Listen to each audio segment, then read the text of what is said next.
सियासत में हलचल फिर मच रही है क्योंकि शहबाज शरीफ साहब का एक इंटरव्यू सामने आया है जिसमें वो कह रहे हैं कि इलेक्शन से सिर्फ एक माह पहले उनको बड़ी ऑफर्स हो रही थी, हत्ता कि काबीना में कौन कौन होगा ये बात हो रही थी। यही नहीं, 2 सीनियर सहाफ़ी उनके पास आए कि अब वज़ीर-ए-आज़म उन्होंने बनना है, ये पैगाम लेकर, और बहुत सी बातें उनसे हुई हैं। फिर ये खबरें भी गर्म हैं, इस वक्त सोशल मीडिया पर ये बात हो रही है कि धड़ेबंदी ज़्यादा तेज़ हो रही है मुस्लिम लीग नून में। और अभी 90H में तो ये भी मैं अभी देख रहा था, खबरें चल रही हैं कि कोई मरीम औरंगज़ेब साहिबा को डांट पड़ने लगी थी शहबाज शरीफ साहब से। तो यानी कोई मामलात बिगड़ रहे हैं मुस्लिम लीग नून में, इसमें कितनी हकीकत है। फिर मियां नवाज शरीफ साहब के वारंट गिरफ्तारी भी जारी कर दिए हैं नैब ने। इस पर शहबाज शरीफ साहब ने अब से कुछ देर पहले रिएक्शन भी दिया है कि बदनीयती पर मबनी है। इस बारे में भी हम बात करेंगे, कुछ ही देर में हमें ज्वाइन करेंगे अता तारड़ साहब, डिप्टी सेक्रेटरी जनरल मुस्लिम लीग नून, उनसे हम इस हवाले से बात करेंगे। और इस वक्त हुकूमत की कारकर्दगी मुस्लिम लीग नून किस तरह देख रही है कोरोना के हवाले से, और 18वीं तरमीम की बहुत बात हो रही है। जो सुबह को इख्तियारात दिए गए थे मुस्लिम लीग नून के दौर में, तो जाहिर है कि नून लीग के पास पंजाब में भी हुकूमत थी और वफाक में भी थी, तो उससे पहले ही 18वीं तरमीम आई थी पीपल्स पार्टी के दौर में। तो अब पीपल्स पार्टी का तो बड़ा वाज़ेह मौक़िफ़ है, लेकिन मुस्लिम लीग नून इस पर क्या सोच रही है, इस बारे में भी हम जानेंगे। और ख़ास तौर पे शहबाज शरीफ साहब का हालिया इंटरव्यू सामने आया है, इसके बारे में मुस्लिम लीग नून क्या कहती है, और मियां नवाज शरीफ साहब की सेहत वो कैसी है, उसके बारे में कोई इतलात नहीं आ रही कि उनके कोई टेस्ट वगैरह फर्दर हो रहे हैं नहीं, क्योंकि कोरोना वायरस की वजह से यही कहा गया था कि मियां नवाज शरीफ साहब को ये हिदायत की गई है डॉक्टर्स की जानिब से कि वो खुद को आइसोलेशन में रखें और लोगों से मेल जोल ना करें। इसी बारे में हम सबसे पहले बात करेंगे। असद खरल साहब, बाबू डोगर साहब मेरे साथ हैं। बाबू डोगर साहब जी, अता तारड़ साहब हमारे साथ हैं। बाबर साहब चलें, आप ये पहला सवाल अगर करना चाहें तो मैं आपको दे रहा हूँ इस वक्त। अता तारड़ साहब, सबसे पहले ये जो एक इंटरव्यू है शहबाज शरीफ साहब का, जिसमें वो ये कह रहे हैं कि उनको ऑफ़र थी प्राइम मिनिस्टर की इलेक्शन से पहले, और वो तकरीबन जो उनकी कैबिनेट थी उसके नाम तक फाइनल हो चुके थे। तो फिर कौन सी ऐसी चीज़ आई कि सब कुछ उलट हो गया, सारी चीज़ें तब्दील हो गई?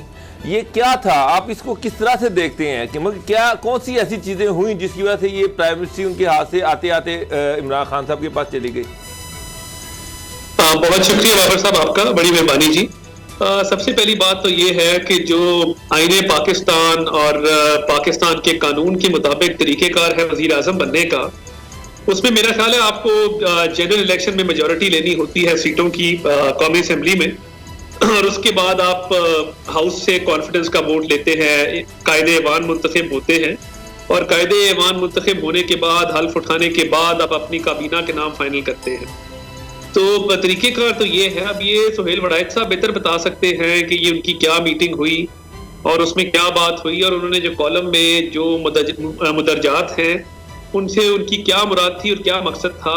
एक बात तो तय है कि पंजाब के अंदर भी देखें ना, हम सिंगल लार्जेस्ट पार्टी थे, और फेडरेशन के अंदर भी जिस तरह से इलेक्शन कैंपेन चली, हमारी उम्मीद ये थी कि हमें मेजॉरिटी ऑफ द सीट्स मिलेंगी, वो एक अलग टॉपिक है।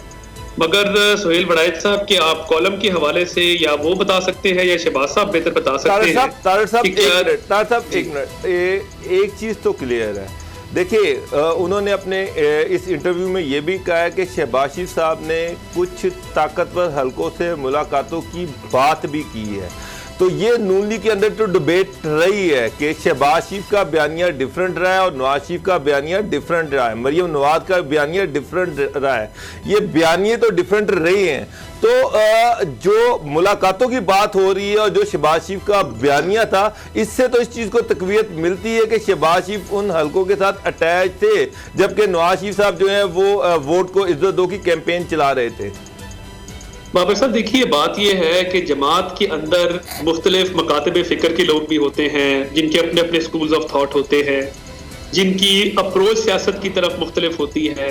नज़रिए के हवाले से बहुत सारे लोगों का अपना नज़रिया भी होता है। मगर बात यह है कि मुस्लिम लीग नून के अंदर कायद मियां नवाज शरीफ हैं, और मियां नवाज शरीफ का ही बयानिया चलता है। बंद कमरों के अंदर, पार्टी मीटिंग्स के अंदर, डिबेट्स में इख्तलाफ राय रखना, किसी एक पॉइंट ऑफ व्यू से इख्तलाफ करना और अपनी राय उसके बरक्स देना, ये हर पार्टी मेंबर का हक है, और ये होता है। हर पार्टी मेंबर अपनी सोच के मुताबिक अपनी राय जो है वो पार्टी के सामने रखता है। मगर एक दफा मियां नवाज शरीफ साहब किसी चीज का फैसला कर लें और वो अटल फैसला होता है, फिर उसको तमाम लोग मनोन तस्लीम भी करते हैं, उसको उसके मुताबिक इम्प्लीमेंट भी करते हैं।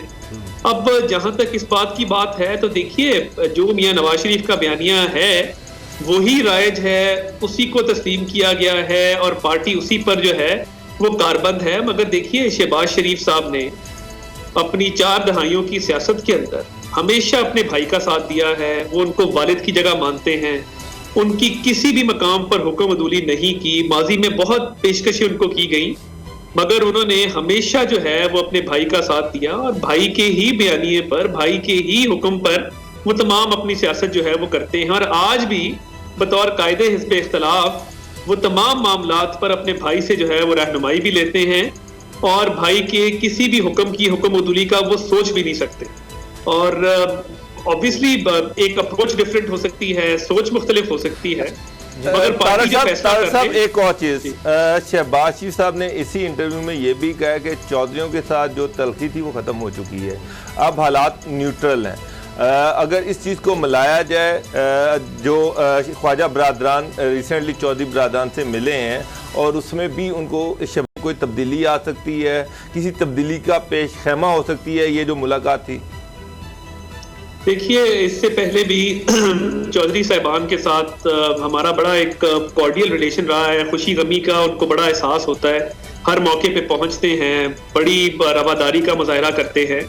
और मैं चौधरी शुजात हुसैन साहब आज से चंद हफ्ते पहले रफीक तारड़ साहब की अयादत के लिए तशरीफ लाए थे, घंटा 1.5 घंटा मुलाकात रही, ख्वाजा बरादरान की मुलाकात रही। स्पीकर साहब से पंजाब असेंबली के अंदर हमारा तकरीबन रोज का रब्ता रहता है, हमें तमाम मामलात में एतमाद में लेते हैं और उनसे डे टू डे वर्किंग हमारी बड़ी अच्छी चल रही है। और देखिए, उनके साथ हमारी ज़हनी हमांगी भी है, मगर हुकूमत साजी के हवाले से, पंजाब में कोई तब्दीली के हवाले से कभी बात नहीं हुई। और ये स्पीकर साहब की मेहरबानी है कि वो तमाम लोगों को ऑन बोर्ड लेकर चलते हैं, साथ लेकर चलते हैं। तो उनकी देखिए, और सियासत के अंदर कभी भी दरवाजे और खिड़कियां बंद नहीं होते, ऑप्शंस खुली रहती हैं। तो जहां तक उनसे एक रवाबित का ताल्लुक है, वो तो रोजमर्रा के बुनियादों पर हमारे उनसे रवाबित भी हैं, बातचीत भी है, और बतौर स्पीकर वो उनका एक किरदार भी है और हम उसको सराहते भी हैं। और चौधरी शुजात साहब ने भी, आप देखें ना, जब मियां नवाज शरीफ साहब की बीमारी का मामला था तो बड़े दो टोक अल्फाज में खुल के उन्होंने बात की और उस हवाले से उन्होंने कहा कि जी इंसानी हमदर्दी की बुनियादों पे मियां साहब को बाहर जाने देना चाहिए। अच्छा, तो हमने भी हमेशा रेसिप्रोकेट किया है। साहब ये फरमाइए कि जिस तरह मियां नवाज शरीफ साहब का फैसला हतमी होता है, ये तो सबको पता है, मुस्लिम लीग नून में यही है, इस वक्त फैसले कौन कर रहा है? क्योंकि मियां साहब तो अभी ज़ाहिर है उनकी सेहत के हवाले से अभी भी खदशात हैं, बाहर इलाज के लिए हैं, तो अभी कौन फैसले कर रहा है? बहुत से लोग ये कह रहे हैं कि अभी हाल ही में कोई कुछ मामलात ख़राब भी हुए, मरीम औरंगज़ेब साहिबा को, शहबाज शरीफ साहब को डांटने लगे थे, कोई गड़बड़ हुई। इसी तरह से कहा जाता है कि जी मरीम नवाज साहिबा और शाहिद खाकन अब्बासी साहब एक ग्रुप का हिस्सा हैं, शहबाज शरीफ साहब दूसरी तरफ हैं। तो एक फैसले इस वक्त कौन लेता है? अब तो मियां नवाज शरीफ साहब अभी तो इलाज के लिए बाहर है। जी देखिए, बाहर है, बट अब जब भी उनसे रब्ता हो तो उनसे रहनुमाई जरूर ली जाती है और उनकी रहनुमाई पे ही चला जाता है। और हैविंग सेड दैट, पार्टी में किसी किस्म का इख्तलाफ नहीं है। एक पार्लिमानी एडवाइजरी ग्रुप एग्जिस्ट करता है, उसमें शाहिद खाकन अब्बासी साहब हैं, ख्वाजा आसिफ साहब हैं, एहसन इकबाल साहब हैं, अयाज सादिक साहब हैं, राना तनवीर साहब हैं और मरियम औरंगजेब साहिबा हैं। मैं खुद भी उसका मेंबर हूँ और भी 2-3 सीनियर लोग उसके मेंबर्स हैं। तो तमाम तर इन मेंबर से मशावरत भी की जाती है और इनके मशवरे पर ही जो है वो अमल भी किया जाता है और फिर मियां नवाज शरीफ साहब को भी इनकी आरा सबमिट की जाती है और उनसे भी रहनुमाई ली जाती है वक्तन फवक्तन।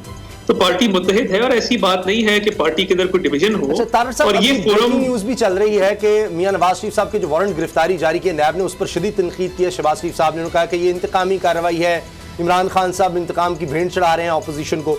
तो ये नैब अगर वारंट गिरफ्तारी जारी करता है तो फिर इमरान खान का उसमें क्या लेना देना हुकूमत का?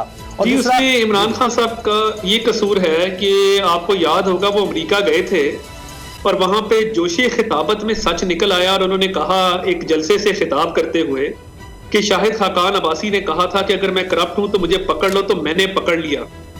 और देखिए, नैब न्याजी गठजोड़ के हवाले से किसी को कोई शक व शुबा इसलिए नहीं है कि 100 अरब की BRT वो आज की तो नहीं है, वो तो पेशावर हाई कोर्ट ने उसका नोटिस लिया, फिर FIA से इंक्वायरी शुरू हुई, खैबर पख्तूनख्वा हुकूमत जो है वो स्टे ऑर्डर्स के पीछे छुप रही है, बिलियन ट्री सुनामी की पार्लिमानी कमेटी आज तक नहीं बन सकी, उसके बाद मालूम जब्बा का केस है, खुसरो बख्तियार साहब का केस है, चीनी और आटा चोरी नैब को नजर नहीं आते। तो कहने का मकसद ये है कि तमाम तर केसेस वो अपोजिशन रहनुमाओं के खिलाफ हैं, और अगर कोई चीदा हुकूमती बेंचेस के अफराद के खिलाफ केसेस कायम भी किए गए और उनकी बेलें हुई, तो जिस तरह अपोजिशन के रहनुमाओं की बेलों के खिलाफ अपील में जाया जाता है नैब की तरफ से, तो ट्रेजरी बेंचेस वाले एक दो लोग हैं, उनकी बेल हुई है, उनकी बेल कैंसिलेशन के लिए किसी कोर्ट से रुजू नहीं किया जाता। तो ये तमाम तर मामलात हैं। और देखिए, नैब न्याजी गठजोड़ के हवाले से अगर नैब न्याजी गठजोड़ ना होता तो ये तमाम तर हुकूमती अरकान जिनकी इंक्वायरियां अब तक पेंडिंग हैं, जुल्फी बुखारी साहब का ब्रिटिश वर्जिन आइलैंड्स के अंदर प्रॉपर्टीज हैं, ऑफशोर प्रॉपर्टीज हैं, उनके एसेट बियॉन्ड मींस का केस है, उन पे बहुत सारे इल्जामात हैं। तो हमें तो गिरफ्तार किया जाता है ये कह के कि अगर इनको गिरफ्तार ना किया गया तो ये शवाहिद मिटा देंगे, सबूत मिटा देंगे, और ये ग्राउंड्स ऑफ अरेस्ट के अंदर ये चीज शामिल होती है। तो मैं पूछना ये चाहता हूं कि क्या जो लोग हुकूमत में शामिल हैं, काबीना के रुकन हैं, वो शवाहिद मिटाने की सकत रखते हैं या अपोजिशन वाले? तार साहब, बाद दफा तो ऐसे लग रहा होता है जैसे नवाज शरीफ साहब की रिहाई है, उनका बाहर जाना, मरीम नवाज की रिहाई, शहबाज शरीफ साहब की रिहाई और दूसरे नून लीग के सीनियर जो लोग हैं उनकी रिहाई, तो ऐसे लग रहा होता है जैसे कोई शायद डील मंडेर चढ़ गई है। लेकिन उसके बाद फिर अचानक दोबारा केसेस बनना शुरू हो जाते हैं, दोबारा चीज़ें खराब होना शुरू हो जाती हैं। आप बड़ा क्लोजली चीज़ों के साथ कनेक्टेड है, तो यह अल्टीमेटली चक्कर है क्या क्या ये सारा कुछ हो रहा है कि कभी लगता है डील हो गई, कभी लगता है नहीं हुई? देखिए, ये बहुत सिंपल मामला है। डील का तो खैर मैं बिल्कुल इस बात को तस्लीम नहीं करता, मगर जब इमरान न्याजी की तरफ से प्रेशर डाला जाता है बजरिया शहजाद अकबर के केसेस कायम किए जाएं, जल्दबाजी में शहबाज शरीफ साहब पे 22 करोड़ के गंदे नाले का केस डाल दिया गया, आशियाना का केस डाल दिया गया।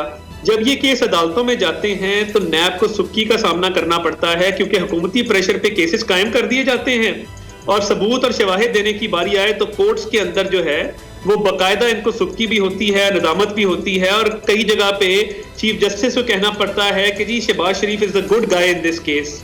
और वहां पे कई केसेस में मैं अदालत में मौजूद होता हूं, आप देखिए कि वहां पे कई जगह पे जब शवाहिद ना मिले और केस डिसमिस होने वाला हो तो नैब को अक्सर औकात केस वापस लेना पड़ता है। तो ये एक रिगमरोल है जिसके अंदर केसेस बनाए जाते हैं, उस पर तवज्जो नहीं दी जाती। नैब में 6 शहर, 6 टीम, 6 सेलिब्रिटी कैप्टन। सिर्फ 1-2 शहर नहीं, हमारे साथ खेलेगा पूरा Pakistan. Karachi knights, Lahore leopards, Islamabad eagles, Kashmir heroes, Quetta wolves, Peshawar hawks. तो हो जाएं तैयार, पाकिस्तान में पहली बार गेम शो ऐसे चलेगा लीग के लिए। जिताएं अपनी पसंदीदा टीम को, खेलेंगे आप इस रमजान। गेम शो ऐसे चलेगा लीग।